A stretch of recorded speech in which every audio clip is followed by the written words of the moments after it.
Left of the box.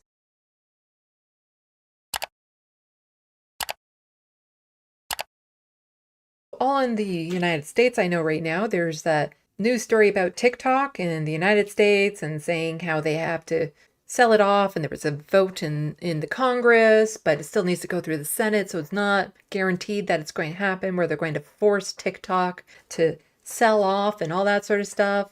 Well, did you know that here in Canada, the same type of thing is happening? Federal government reveals it ordered national security review of TikTok in September. Meanwhile, back here at home, there are reports a national security review of the app was conducted last year by the Liberal government. The review and its results have not been made public. Brett Caraway is an associate professor and program director at the University of Toronto, teaching in the area of media economics. He joins us now with more insight on this. Thank you so much for being with us here today, Brett. Thanks for having me. So we're just hearing that the Canadian government did do this national security review of TikTok last year. I'm wondering if you could touch on what the privacy concerns could be associated with this app. Most of the privacy concerns that I hear have to do with the way in which TikTok would handle user data. In the United States, that's led them to try and locate their servers that handle most of the user profiles within the contiguous borders of the United States. And, conceivably, maybe Canada would be looking for a similar arrangement with TikTok. So when we look at what's going on... One of the things that is just so frustrating about this is like, oh, private security information, blah, blah, blah, blah. It's wrong when China does it, but completely fine when the Canadian government does it to us. Is there even such a thing as having your personal information private anymore online, or is it just constantly being sold? Everything you do online, every time you have to check that you agree to the terms and services, even if you don't, in order to be able to use an app or a program or to get an email and all this sort of stuff, our information is constantly being sold. But suddenly it's a problem when China does it. And I'm kind of less concerned about China knowing this information about me, because where are they going to do? I'm not going to China.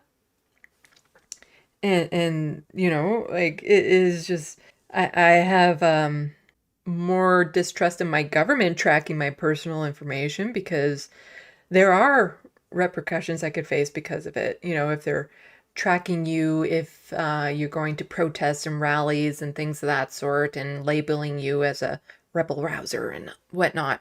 I don't like any companies just constantly buying and selling information and making people commodity to begin with. But it is just, now that China has this company that's exploding in popularity with social media and the young folks, well, now it's a problem, suddenly. South of the border, what really needs to happen for this bill to become a law? Well, it's got to make it through the hurdles that await it in the Senate. Senator Schumer hasn't committed, as far as I know, to bringing it up in the Senate, although President Biden, I believe, has signaled that he would be willing to sign it if it reached his desk. So we'll just have to wait and see what happens as it winds its way through the Senate. And, we've been hearing the concerns coming from U.S. lawmakers when it comes to TikTok. But how does, this app differ from other apps like Meta's Facebook and Instagram? You have Twitter. I mean, social media is popular amongst all of us all around the world here. But is it simply the ownership that is of concern here? That's what my interpretation of these reactions have been, starting with, a while back when we saw everybody from the United States and Canada, New Zealand, institute a ban on having the app installed on government employee mobile devices. So that includes Canada. So in Canada, there's another article I was going to share that basically covered the same information that said that, yes, in the Canadian government, TikTok is banned on all government phones as well. It really appears to me to be mostly a byproduct of escalating tensions between countries like the United States and Canada on one hand, and then China on the other hand. I don't see that there's much of a difference between TikTok and other platforms from Instagram, X, Facebook, with respect to how they treat user data.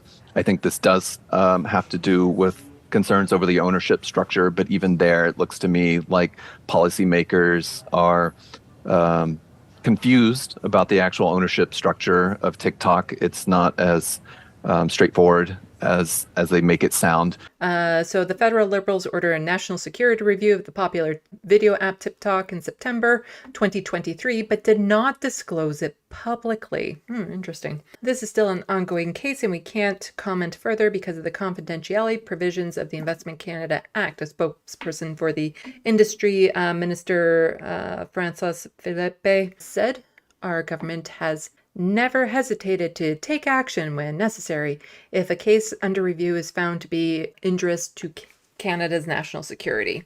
As you know, Canada made the determination that no government phones or devices can have the TikTok app. That's a matter of security and safety, Trudeau said. And yet, so many other apps are available for them to use that are just as insecure and easy to data mine and hack and all that sort of stuff. And Trudeau said, "I can't comment on national security reviews." A TikTok spokesperson says the company continues to cooperate with the government's reviews of TikTok investment in Canada. The spokesperson says the company remains committed to ensuring the safety and security for the platform. The millions of Canadians, creators, artists, and small businesses who rely on TikTok to earn a living, find community, and create jobs. And you see, this is where I feel, because the same thing was happening with Twitter under Elon Musk and it being taken apart. They're not just simply a place where people go and post videos or tweets or messages. They're not simply social media. These are community groups, support networks, ways that people are making jobs and monies and lives. And when you threaten to take that away or for it to go away, you're threatening some people's livelihoods, some people's security, some people's social networks, like overall, the places that they go to feel safe. And to be so callous about it, the government, because they don't like this one because it's China, it's just, they don't get it. They just don't get it. Like when I joined Twitter, my world opened up because of the community I was able to find there. I was able to express myself and understand myself better. And now a lot of that's going to be taken away if Elon Musk continues on his path. Other people who might have been able to have these same revelations won't be able to go there because there isn't a site quite the same as Twitter. Just like there isn't a site quite the same as TikTok. And sure, another one might come around and might be as good or even better. But you have to rebuild your networks from scratch. You can't necessarily find everyone you used to know in your old networks. And to start over from scratch for some people just means they won't be able to start over.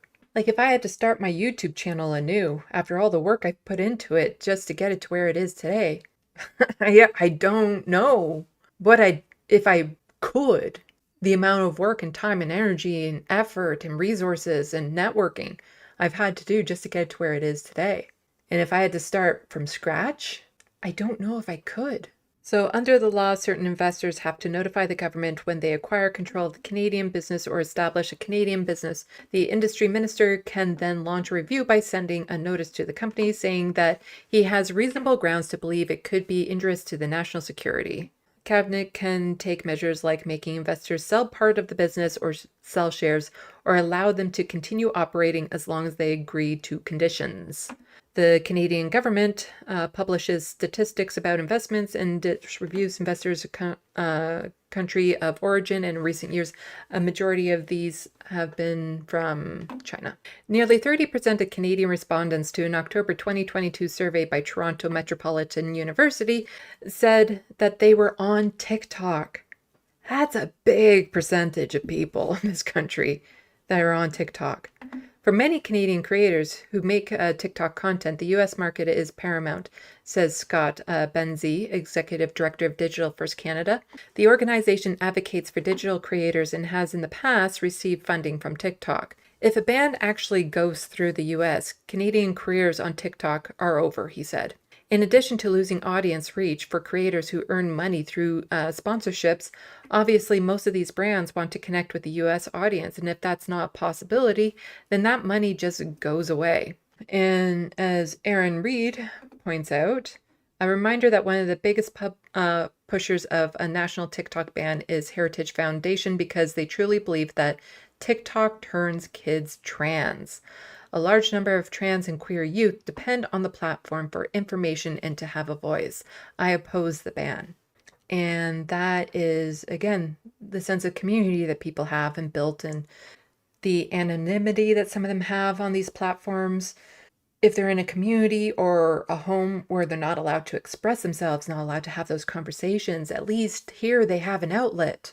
And these outlets are under threat. And you start stripping away all the places that queer and trans kids feel safe. It's making it really difficult for them to survive, because it's also the attacks at schools, making it so that students might be outed to their parents, or they're not allowed to say gay at school and all that sort of stuff. It's just constantly stripping away the places these kids feel safe. And soon they'll be left with nothing if these right-wing bigots have their way.